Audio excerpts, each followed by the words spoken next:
வணக்கம் and welcome to delight cinemas. இன்னைக்கான இந்த அப்டேட்ஸ் வீடியோவில் ஃபஸ்ட்டு நம்ம பார்க்க போகிற அப்டேட் எந்த படத்தை பற்றி அப்படின்னு பார்த்தீங்கன்னா ஆக்டர் சூர்யா நடிச்சிருக்கிற ரெட்ரோ. ஸோ நேத்தி தமிழ் நியூ இயர் ஸ்பெஷலாக ரெட்ரோ மூவி டீம் ரொம்ப முக்கியமான ஒரு அப்டேட்டை அஃபிஷியலாக ரிலீஸ் பண்ணியிருந்தாங்க. நம்ம ஏற்கனவே சொன்ன மாதிரி வர 18ஆம் தேதி படத்துக்கான ஆடியோ லான்ச் நடக்க போகுது. இப்போ கன்ஃபார்ம் ஆயிடுச்சு. ஆடியோ லான்ச் மட்டும் இல்லை, ட்ரெய்லரும் நாங்கள் அன்றைக்கே ரிலீஸ் பண்ணுறோம் அப்படிங்கிற மாதிரி நேத்தி போஸ்டர் விட்டு கன்ஃபார்ம் பண்ணியிருக்காங்க. ஸோ கண்டிப்பாக ட்ரெய்லர் வந்து படத்துக்கான எக்ஸ்பெக்டேஷன்ஸை இன்னும் ஜாஸ்தி பண்ணோம் அப்படின்னு நினைக்கிறேன். இந்த ரெட்ரோ படத்துக்கு அப்புறமா மறுபடியும் சூர்யா அண்ட் கார்த்திக் சுப்ராஜ் இந்த காம்போவை ஃபியூச்சரில் நம்ம எதிர்பார்க்கலாம் அப்படின்னு நினைக்கிறேன். ஏன்னா கார்த்திக் சுப்ராஜ் ஃபர்ஸ்ட் சூர்யா கிட்ட சொன்ன கதையே வேற, அதுவும் ஒரு ஆக்ஷன் ஸ்டோரி தான். ஆனால் அதை எடுக்க ஒரு பெரிய டைம் தேவைப்படும் அப்படிங்கிறதுனால தான் அதை அப்படியே ஓரமாக வச்சுட்டு இந்த கதையை ஃபர்ஸ்ட் எடுத்து முடிச்சிருக்காங்க. அண்ட் இப்போ ஒரு இன்டர்வியூல கார்த்திக் சுப்ராஜ் என்ன சொல்லியிருக்காருன்னா, கண்டிப்பாக அந்த படமும் வந்து பண்ணுவோம், ஆனால் உடனே கிடையாது, பட் கண்டிப்பாக வந்து ஆக்டர் சூர்யா கூட தான் அந்த படம் பண்ணுவேங்கிற மாதிரி அவர் சொல்லியிருக்காரு. ஸோ ரெட்ரோ ரிலீஸ் ஆனதுக்கு அப்புறமா அடுத்து கார்த்திக் சுப்ராஜ் என்ன மாதிரியான ஒரு படம் யார் கூட ஒர்க் பண்ணுறதுக்கு வாய்ப்புகள் இருக்குது அப்படின்னு பார்க்கும்போது மேபி பேட்டைக்கு அடுத்து 2வது முறையாக சூப்பர் ஸ்டார் கூட அவர் இணைஞ்சு ஒர்க் பண்ணுறதுக்கு சான்சஸ் இருக்குது. இதை பற்றியுமே நடுவில் நியூஸ் வந்தது, நம்மளுமே வந்து சொல்லியிருந்தோம்.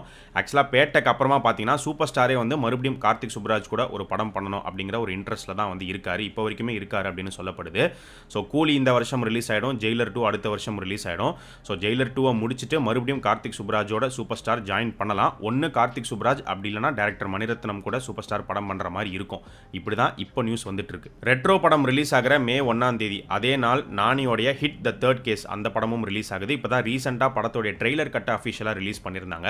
ஸோ ட்ரெய்லர் நீங்கள் பார்த்துட்டீங்களா, எப்படி இருந்துச்சுங்கிறத கமெண்ட் செக்ஷனில் சொல்லுங்கள். ஸோ ட்ரெய்லர் வந்து பார்த்தீங்கன்னா ரத்தம் தெறிக்க தெறிக்க ஆக்ஷன் உள்ள ஒரு ட்ரெய்லர் கட்டாக வந்து ப்ரெசென்ட் பண்ணியிருக்காங்க. ஆக்சுவலாக ஹிட் 1 and 2 ரெண்டு படமுமே வந்து ஒரு கம்ப்ளீட் இன்வெஸ்டிகேஷன் த்ரில்லராக தான் இருக்கும். பயங்கரமான ஆக்ஷன் வயலன்ஸ்லாம் அந்த அளவுக்கு இருக்காது.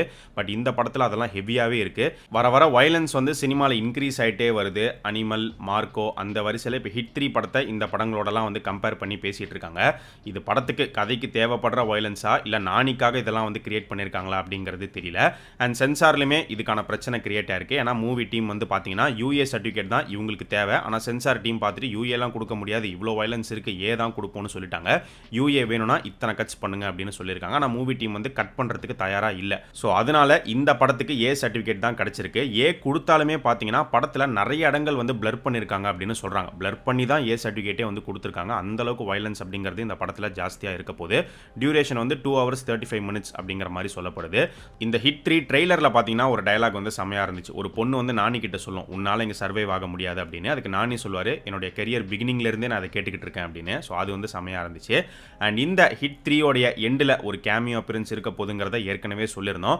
அது வந்து கார்த்தியா இருக்கலாம், இல்லை துல்கர் சல்மானா இருக்கலாம், இல்லை விஜய் சேதுபதியாக இருக்கலாம். ஆனால் மேக்ஸிமம் பார்த்தீங்கன்னா கார்த்தி தான் கேமியோ கொடுத்துருக்காரு. ஹிட் 4 உடைய லீடாக அவர் தான் வருவாருங்கிற மாதிரி ஒரு நியூஸ் இருக்குது. யார் கேமியோ வரப்போறா, படம் எப்படி இருக்க போதுங்கிறது மே 1ஆம் தேதி நமக்கு தெரிய வரும். ஏகே நடிச்சிருக்கிற குட் பேட் அக்லி படம் பார்த்தீங்கன்னா 5 நாளில் 100 கோடி ரூபாய் கலெக்ட் பண்ணிருக்கு அப்படிங்கிற மாதிரி மூவி டீம் அஃபிஷியலாக போஸ்டர் விட்டுருக்காங்க. ஆக்சுவலாக வந்து 100 கோடி வந்து முன்னாடியே கலெக்ட் பண்ணிடுச்சு.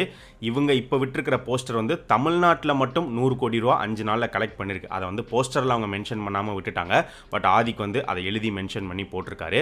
இப்போ வேர்ல்டு வைட் பாக்ஸ் ஆஃபீஸ் வந்து பார்த்தீங்கன்னா 200 கோடி தாண்டி இருக்கணும், இல்லை நெருங்கி இருக்கும்னு நினைக்கிறேன். இந்த படத்தோடைய production company Mythri movie makers வந்து ஹைதராபாத்தில் நடந்த ஜிபியூ ஈவெண்ட்டில் என்ன சொல்லியிருக்காங்க அப்படின்னு பார்த்தீங்கன்னா, ஏகே ஓகேன்னு சொன்னால் அவர் கூட சேர்ந்து எத்தனை படங்கள் வேணாலுமே ப்ரொடியூஸ் பண்ண தயாருங்கிற மாதிரி சொல்லியிருக்காங்க. அண்ட் அதே மாதிரி மறுபடியும் ஏகே மைத்ரி மூவி மேக்கர்ஸ் இவங்க காம்போல ஒரு படம் எதிர்பார்க்கலாம் அப்படிங்கிற ஒரு நியூஸும் வருது. ஏற்கனவே ஆதிக் ஏகே இவங்க காம்போல இன்னொரு படம் எதிர்பார்க்கலாங்கிற மாதிரி ஒரு நியூஸ் வந்துருந்துச்சு. அது ஏகே 64 இருக்கிறதுக்கும் சான்சஸ் இருக்குது அப்படிங்கிற மாதிரிலாம் சொல்லப்பட்டுச்சு. பட் இன்னும் எதுவுமே வந்து கன்ஃபார்ம் ஆகலை, சொல்ல முடியாது. ஒருவேளை ஏகே 64 வந்து மைத்ரி மூவி மேக்கர்ஸ் ஆதிக் ஏகேவா இருக்கிறதுக்கும் சான்சஸ் இருக்குது. பாக்ஸ் ஆஃபீஸில் ஜிபியோ நல்லா பெர்ஃபார்ம் பண்ணிட்டு இருக்கிற இந்த சமயத்தில் பார்த்தீங்கன்னா படத்துக்கு ஒரு புது பிரச்சனை வந்திருக்கு, ஒரு புது கான்ட்ரவர்சி. அது என்னங்கிறது இந்நேரம் உங்க எல்லாருக்குமே தெரிஞ்சிருக்கும்னு நினைக்கிறேன். இசைஞானி இளையராஜா அவருடைய தரப்புல இருந்து மூவி டீமுக்கு நோட்டீஸ் அனுப்பப்பட்டிருக்கு. இந்த குட் பேட் அக்லி படத்தில் இளையராஜாவுடைய 3 சாங்ஸை யூஸ் பண்ணியிருக்காங்க. ஒன்று வந்து ஒத்த ரூபா தாரன், இன்னொன்று வந்து இளமை இதோ இதோ, மூணாவது வந்து ஏஞ்சோடி மஞ்சக்குருவி.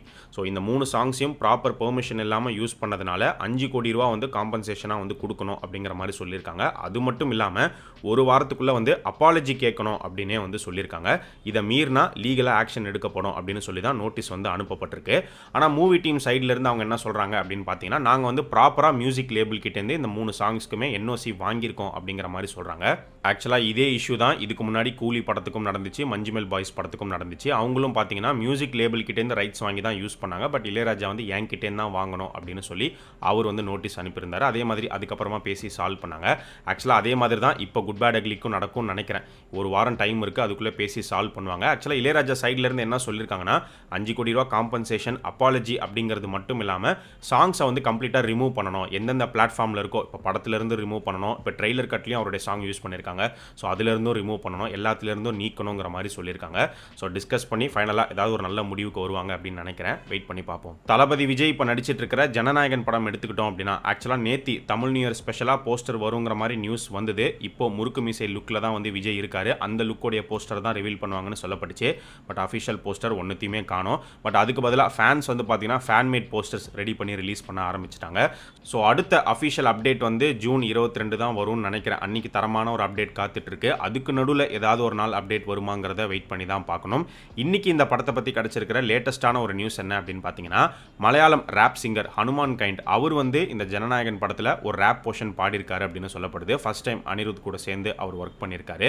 ஆக்சுவலாக இப்போ இது ஒரு ட்ரெண்ட் ஆகிட்டு வருதுன்னு நினைக்கிறேன். லியோ படத்தில் பார்த்தீங்கன்னா அந்த நாரடி சாங்கில் ஒரு குட்டி ரேப் போர்ஷன் ஒன்று வந்துருந்துச்சு. அசல் கோலார் வந்து எழுதி பாடியிருந்தாரு.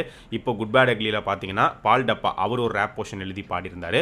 அடுத்து இப்போ ஜனநாயகனில் ஒரு சாங்கில் ஹனுமான் கைண்டோடைய ரேப் போர்ஷனை நம்ம பார்க்க போகிறோம். ஆக்டர் அமீர் கான் எடுத்துக்கிட்டோம் அப்படின்னா கடைசியாக அவர் நடித்த படங்கள் அந்தளவுக்கு சரியாக போகல. ஸோ அடுத்து வந்து சவுத் ஃபிலிம் டேரக்டர்ஸ் கூட ஒர்க் பண்ணலாம் அப்படிங்கிற ஒரு முடிவு எடுத்து இங்கே நிறைய டேரக்டர்ஸ் கிட்ட வந்து கதை கேட்டுக்கிட்டு இருந்தாரு இத்தனை நாளாக. ஸோ அந்த வகையில் பார்த்தீங்கன்னா ஃபியூச்சரில் லோகேஷ் கனகராஜ் கூட இரும்பு கை மாயாவி அமீர் கான் தான் வந்து பண்ணுற மாதிரி இப்போதைக்கு இருக்கு. அண்ட் அது மட்டும் இல்லாமல் ஏஆர் முருகதாஸ் கூட கஜினி 2 பண்ணுறதுக்கும் வாய்ப்புகள் இருக்குன்னு முன்னாடி ஒரு நியூஸ் வந்தது. பட் இப்போ சிக்கந்தர் பார்த்ததுக்கு அப்புறமா அமீர் கான் முடிவை மாற்ற போறாரா, என்ன பண்ண போறாரு அப்படிங்கிறது தெரியல. இதுக்கு நடுவில் ஒரு நியூஸ் வந்தது. வாரிசு படத்தோடைய டைரக்டர் வம்சி அவருடைய இயக்கத்தில் அமீர் கான் ஒரு படம் பண்ணுறதுக்கான சான்சஸ் இருக்குது அப்படின்னு அவருமே ஒரு கதை சொல்லியிருக்காரு அப்படின்னு.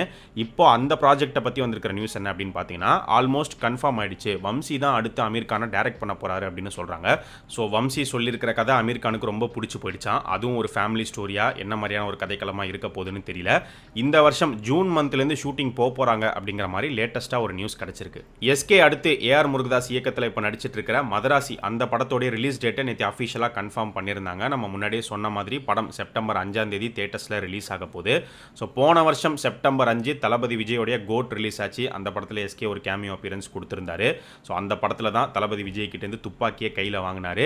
இந்த வருஷம் செப்டம்பர் 5 எஸ்கே உடைய மதராசி வந்து ரிலீஸ் ஆகுது.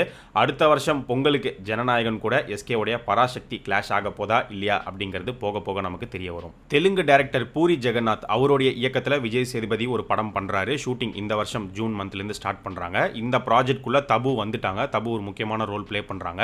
அவங்க இல்லாமல் ராதிகா ஆப்டே அவங்களும் இந்த படத்தில் ஒரு முக்கியமான கேரக்டர் பிளே பண்ண போறாங்க அப்படிங்கிற ஒரு நியூஸ் வந்திருக்கு.